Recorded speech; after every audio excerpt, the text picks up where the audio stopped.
આપ જોઈ રહ્યા છો TV9 હું છું હાર્દિક મોદી। સાંજના 5 વાગી રહ્યા છે અને મહેસાણામાં બુટલેગરના ત્રાસના કારણે મહિલાઓએ હલ્લાબોલ કર્યો છે। આ સમાચાર સામે આવ્યા જ્યાં મહિલાઓએ હલ્લાબોલ કર્યો છે તો પરાવ વિસ્તારના ઝૂંપડપટ્ટીમાં ખુલ્લેઆમ દારૂ વેચાતી હોવાનો આરોપ છે।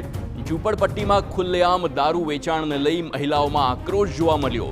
બુટલેગર અને દારૂડિયાઓના ત્રાસથી મહિલાઓ તેની ફરિયાદ કરી છે। दारू वेचाण ने बंद करवा महिलाओं पुलिस ने रजूआत करी।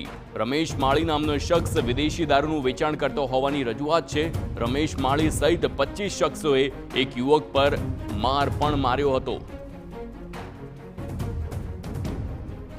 તો બુટલેગર અને દારૂડિયાઓના ત્રાસના કારણે આ હલ્લાબોલ કર્યું હોવાનું સામે આવ્યું છે અને હવે મહિલાઓ આક્રોશમાં આવી છે અને આ આરોપીઓ જેમાં રમેશ માળીનું મુખ્ય નામ છે તે તમામ 25 જેટલા આરોપીઓ છે તેમના વિરુદ્ધ કાયદાકીય પગલાં લેવાની પણ હવે માંગ કરવામાં આવી છે।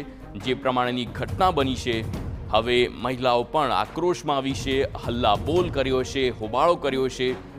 એસપી કચેરીએ પરા વિસ્તારમાં મહિલાઓએ હોબાળો કર્યો અને તેના જ સીધા દ્રશ્યો આપ મહેસાણાથી જોઈ શકો છો।